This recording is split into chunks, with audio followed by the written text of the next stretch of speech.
Hello and welcome to a new video, and welcome to E3 week, where I'm going to be going over my thoughts on all the various announcements coming out of E3 and everything. So hopefully you'll stay tuned and enjoy that. So first up, getting right down to business, is EA. Now EA conferences are usually a bit of a homogenous affair, and this one wasn't much different. They did have, whatchamacallit, two conferences going on at once, which was probably just to help with like stage transitions. It really added nothing, in my opinion. But let's get on to the actual games. So first is Titanfall 2. Now that game, it looks like Titanfall. It looks like it's got grappling hooks, which is new. But other than that, it seems to be just Titanfall, hopefully with more content, because I know that was a big problem with the old game. But other than that, the gameplay sounded like it was fun from people who played the old game. So I don't know, seems like they're just expanding the content, which can only be good. Also, it's going to be on PS4. I might try this one. I didn't play the last one. So that's Titanfall. Next thing, let's just get it out of the way. They did Madden 17, which everyone expected. Nothing really new there, other than I think they said they had new commentators. And FIFA 17, which now has some sort of journey story mode where you can create your own player and sign up for clubs.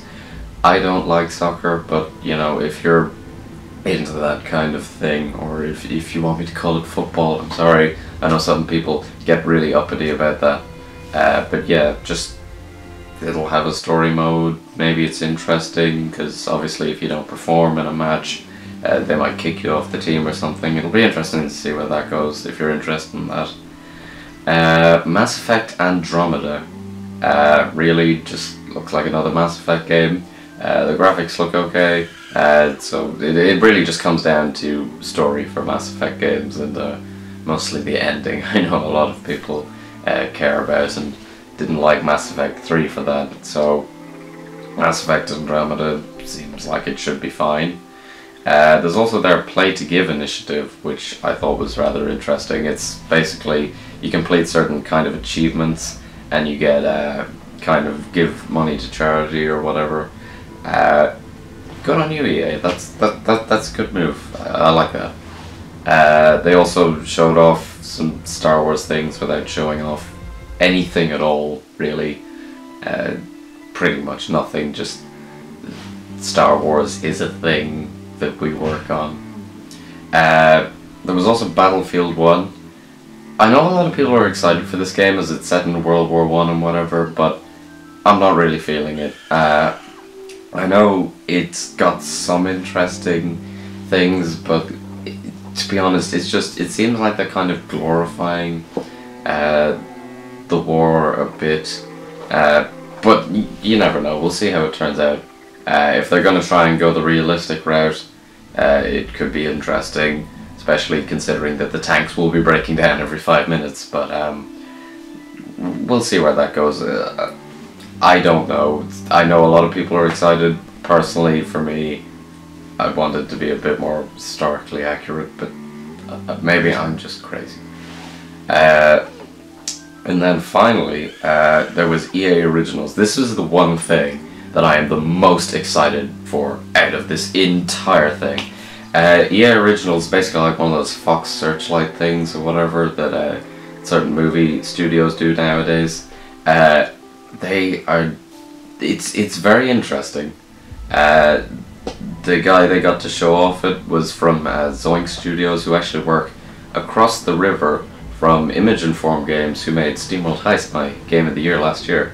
And their new thing, Fee, seems very interesting. Their previous games include Stick It to the Man and Zombie Vikings, if you want to look them up. They're very creative and kind of funny, so it'll be interesting to see them doing something that seems a bit more serious. And the art style just looks gorgeous. I really can't wait to play Fee. It looks very interesting, especially the whole thing they said about each species having their own music, so it'll be a little bit like a Peter the Wolf type thing, but a video game thing. So we'll see how that turns out. I think that if I had to pick an announcement of the show, it is definitely Fee and the EA Originals program in general. But everything else looks okay. It's the usual EA affair.